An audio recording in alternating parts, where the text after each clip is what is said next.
જ્યારે રક્ષક જ ભક્ષક સાથે ભાગીદારી કરે ત્યારે ખંડણીને લોકો વહીવટ સમજી લે છે. સુરતમાં સરદાર માર્કેટમાં શાકભાજી મોંઘા હોય કે ન હોય, પણ લારી ઊભી રાખવી એ સોનાની લગડી કરતાં પણ મોંઘી છે. અને જો પોલીસ જ મહેરબાન હોય તો સમજવું કે હપ્તાની ગંગા ઉપર સુધી વહે છે.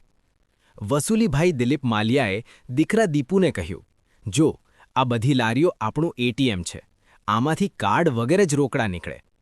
પોલીસ અને આપણો સંબંધ તો પેલા જેઠાલાલ અને અય્યર જેવો છે.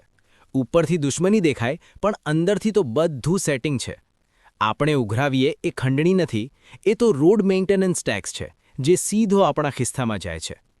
લારીવાળો જ્યારે કહે છે, સાહેબ સવારથી બોણી નથી થઈ, થોડી તો દયા કરો, ગરીબ માણસ છો, ત્યારે દિલીપ કહે છે, ગરીબ? તારી પાસે લારી છે, 4 પૈડા છે, તું તો વગર એન્જિનની ટેસ્લા ચલાવે છે. ચલ જલ્દી કાઢ, નહીં તો તારી લારીના પૈડા પારસી પંચાયતની જગ્યામાં પાર્ક થઈ જશે.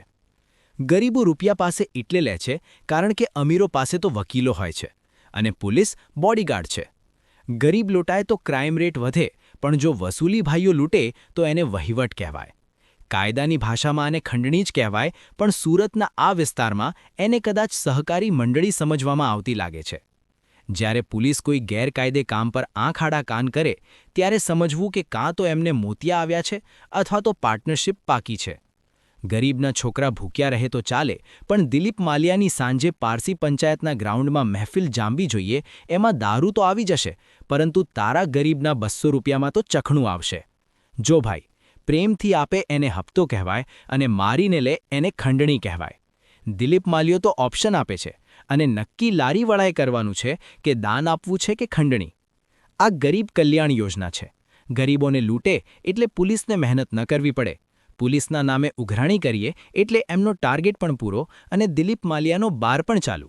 જો કોઈ લારીવાળો બહુ બોલે તો ટ્રાફિક પોલીસને કહી દેવાનું કે આની લારી વચ્ચે નડે છે, ઉઠાવી જાઓ, એટલે સાપ પણ મરે અને લાઠી પણ ન તૂટે. સુરતના સરદાર માર્કેટ બહારના આ ગંભીર મુદ્દાનું કોણ સમાધાન લાવશે એ તો સમય જ બતાવશે. કૌશિક પટેલનું ઉલ્ટા દિમાગ, હિન્દ ટીવી.